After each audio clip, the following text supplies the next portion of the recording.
Hey there and welcome back. In today's short video, you'll learn how to use an image as your Anki background. With Anki open, click on the deck that you want to use. Then click on Browse. Next, click on Cards, then on Styling, and finally on Back Preview. This is the deck from my last video that walks you through the steps to fully customize your Anki decks.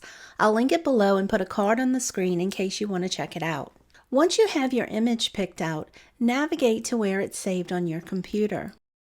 I found a nice beach scene for this tutorial. I typically use JPEGs or PNG files for this purpose. Next, make sure that your file name doesn't contain any spaces. Anki can't handle spaces in file names, so if necessary, rename your file. My file name is good to go. We need to save the image to our collection.media folder in Anki. If you don't know how to find your collection.media folder, I have a video for that which I'll link on the screen and down in the description below. I'm using a Mac. You can see my collection.media folder in the Favorites section of my Finder window. If you're on a Windows computer, just use Explorer as you normally would. I'm going to drag my image into the collection.media folder now. Let's click on the collection.media folder now. And we can see our beach scene up at the top, so it has moved into the folder successfully. Now I'll close my Finder window.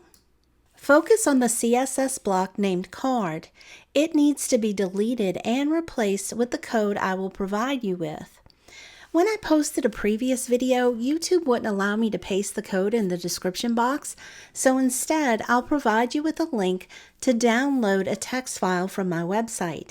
Then you can copy and paste the code easily. Alternatively, you can pause the screen and copy it down. First, I'll delete the old code, and then I'll paste my new code in. And now I have a lovely background for my flashcards. Please hit that like button before you go and don't forget to follow for more. See you next time.